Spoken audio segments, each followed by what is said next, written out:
ప్రథమంగా ఇప్పుడే మనం గురు పరంపర గురించి చెప్పుకున్నాం కాబట్టి ఇక్కడుండే చాలామందికి బహుశా జగద్గురువులు శ్రీ శ్రీ భారతీతీర్థ మహాస్వామి వారు ఇక్కడ ఒక 10 ఏళ్ల పైగా ఇక్కడికి విజయయాత్ర చేసినప్పుడు వారిని చూసిన భాగ్యం చాలామందికి ఉండకపోవచ్చు. అయితే వారి గురువు గారిని దర్శించింది ఆ కథలన్నీ చదువుతుంటాము. అటు జగద్గురు శ్రీ సన్నిధానం వారు మొట్టమొదటిసారిగా జగద్గురు శ్రీ శ్రీ భారతీతీర్థ మహాస్వామి వారిని ఎప్పుడు దర్శించారు, ఏదో ఇటువంటి మహాత్ములు ఉన్నారు అని చెప్పి జగద్గురువులకి ఎప్పుడు తెలిసింది. వారి గురించి విన్నప్పుడు జగద్గురువులకు కలిగిన మొదటి భావన, సన్నిధానం వారికి కలిగిన మొదటి భావన ఏమిటి అనే విషయం ఆ గురుస్మరణతో మొదలు పెడదాము అనే ఆలోచనతో.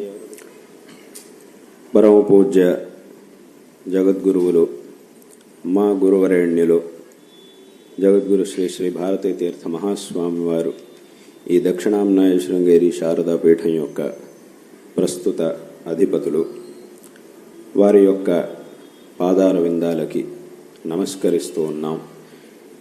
వారు శారదామ్మవారు ప్రత్యక్షంగా ఒక రూపాన్ని ధరించి మన ముందుకొస్తే అది మా గురువరేణ్యులు అనేటటువంటి విషయంలో ఏమాత్రం సందేహానికి అవకాశం లేదు. ఇదేదో మా గురువరేణ్యులు వారు కాబట్టి వారి గురించి మేము ఏదో ప్రశంసిస్తున్నట్టో అథవా వారిని పొగుడుతున్నందుకో ఆడినటువంటి మాట మాత్రమే కాదు, ఇది ఎంతోమందికి అనుభవంలో ఉన్నటువంటి విషయం. అంటే ఎంతోమంది అలా శారదామ్మవారి సన్నిధికి వెళ్ళి అమ్మవారి ముందు చేసుకున్నటువంటి ప్రార్థనలకి తగినటువంటి సమాధానం మా గురువుల యొక్క ముఖం నుంచి రావడాన్ని ఎంతోమంది అనుభవించి తెలుసుకున్నారు. మేము ఈ ప్రార్థనని అమ్మవారి దగ్గర చేస్తే దానికి సమాధానం జగద్గురువులు అంటే మా గురువర్యుల నుంచి వస్తూ ఉన్నది కాబట్టి ఆ అమ్మవారి స్వరూపులే జగద్గురువులు, మా గురువరేణ్యులు అనేటటువంటి విషయాన్ని ఎంతోమంది భక్తులు ఎన్నోసార్లు అనుభవించి తెలుసుకున్నటువంటి విషయం. అటువంటి ఆ నడిచే శారదా స్వరూపులైనటువంటి మా గురువరేణ్యుల దర్శనాన్ని దాదాపుగా 20 సంవత్సరాల క్రితం మొట్టమొదట మేము చేసుకున్నది. శృంగేరిలో ఒక విశేషమైనటువంటి కార్యక్రమాలు జరిగినప్పుడు ఆ కార్యక్రమాల కోసం మేము అక్కడికి వెళ్ళడం జరిగింది. అక్కడికి వెళ్ళినప్పుడు వారి యొక్క దర్శనాన్ని ఎలాగైతే మీ అందరూ కూడా ఇప్పుడు భక్తులందరూ కూడా ఎలాగైతే గురువుగారు వస్తున్నారు, మా సన్నిధానం వారు వస్తున్నారు అంటే భక్తులందరూ కూడా ఒక పక్కన నిలబడి ఎలాగైతే దర్శనం చేసుకుంటారో, అందరూ కూడా ఎలాగైతే వరుసలో వచ్చి దర్శనం చేసుకుంటారో అదేవిధంగా నేను కూడా అలాగే వారి యొక్క దర్శనం చేసుకున్నాను. అయితే మనల్ని అనుగ్రహించేటటువంటి వాళ్ళు, మనకి సంబంధించినటువంటి వాళ్ళు, ఏదో ఒక రకంగా మనకి సంబంధించినటువంటి వాళ్ళు ఉన్నప్పుడు వాళ్ళ దగ్గరికి మనం వెళ్ళినప్పుడో అథవా వాళ్ళు మన దగ్గరికి వచ్చినప్పుడో ఏమవుతుంది అనంటే మిగతా వ్యక్తులందరినీ చూసినప్పుడు కలగనటువంటి ఒక ప్రేరణ, ఒక భావన మన మనస్సుకి కలుగుతుంది. మనల్ని అనుగ్రహించేటటువంటి వాళ్ళు అథవా మన చేత అనుగ్రహింపబడాల్సినటువంటి వాళ్ళు అథవా ఏదో ఒక రకంగా మనకి సంబంధించినటువంటి వాళ్ళు ఎవరైతే ఉంటారో వాళ్ళని చూసినప్పుడు మన మనస్సు ఒక విధమైనటువంటి ప్రేరణని మనకి కలిగిస్తుంది. కాబట్టి అదేవిధంగా మా గురువుల్ని చూసినప్పుడు మా మనస్సులో కలిగినటువంటి ఒక ప్రేరణ ఏమిటి అనంటే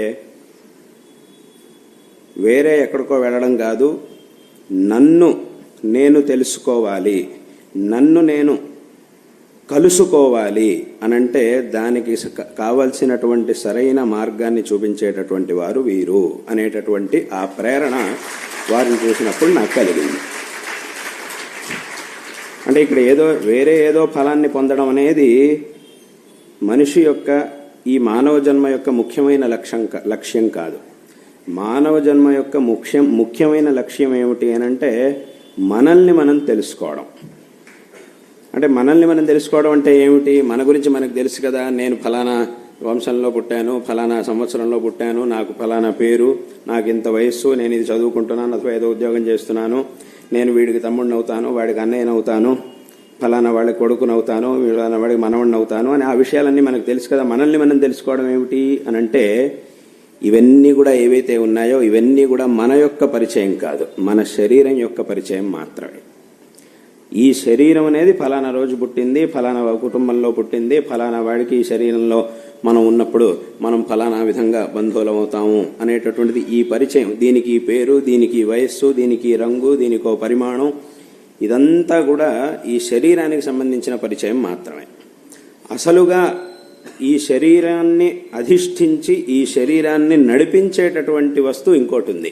అదేమిటి అని అంటే అదే మన యొక్క ఆత్మ. ఆ ఆత్మని మనం తెలుసుకోవడం అనేది ఏదైతే ఉంటుందో అది నిజంగా మనల్ని మనం తెలుసుకోవడం అని అంటే. కాబట్టి మన యొక్క ఆత్మ అనేది ఏదైతే ఉందో దాని పరిచయం మనకు అవ్వాలి, దాన్ని మనం తెలుసుకోవాలి. దాన్ని మనం తెలుసుకోవాలి అనే ఉపనిషత్తులు ఇవన్నీ కూడా మనకి చెబుతూ ఉన్నాయి.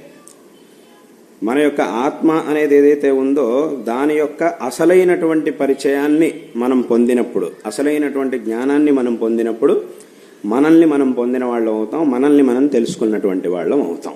దీన్నే ఆ అహం బ్రహ్మాస్మి అనేటటువంటి వాక్యం మొదలైనటువంటి ఉపనిషత్తు వాక్యాలన్నీ కూడా మనకి తెలియజేస్తూ ఉన్నాయి.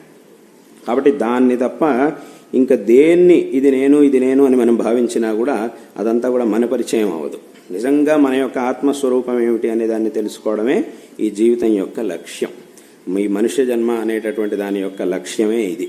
కాబట్టి అటువంటి అంటే మనల్ని మనం తెలుసుకోవడానికి కావలసినటువంటి మార్గాన్ని ఎవరైతే ఉపదేశిస్తారో వారు గురువులు. కాబట్టి అటువంటి ఆ గురువుల్ని మనం చూసినప్పుడు మన మనస్సు మనకి చెప్పింది, నా మనస్సు నాకు చెప్పింది, నన్ను నేను కలుసుకొని ఈ జీవితాన్ని సార్థకపరుచుకోవాలి అని అంటే నన్ను ఉద్ధరించేటటువంటి వారు ఈ వ్యక్తి, వీరి ద్వారానే నా యొక్క ఆత్మోద్ధారం అనేది సాధ్యమవుతుంది, ఆ ఆత్మోద్ధారాన్ని చేయగలిగినటువంటి వారు వీరే అనేటటువంటి ఆ ప్రేరణ నాకు కలిగింది.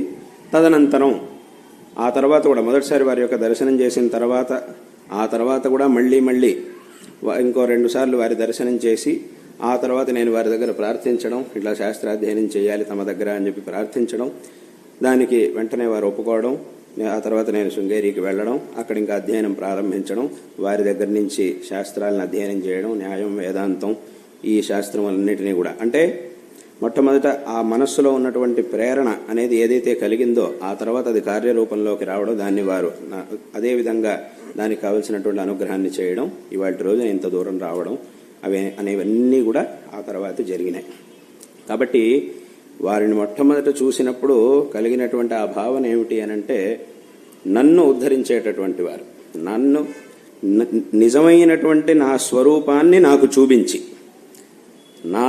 నా స్వరూపాన్ని నాకు సరిగ్గా చూపించి, ఇదే నీ యొక్క నిజస్వరూపం అనేటటువంటి నా ఆత్మస్వరూపాన్ని నాకు తెలియజేసి నన్ను ఉద్ధరించేటటువంటి వారు వీరు అనేటటువంటి భావన ఆ క్షణంలో నాకు కలిగింది. అది మొదటిసారి చూసినప్పుడు నాకు కలిగినటువంటి ఆ భావన.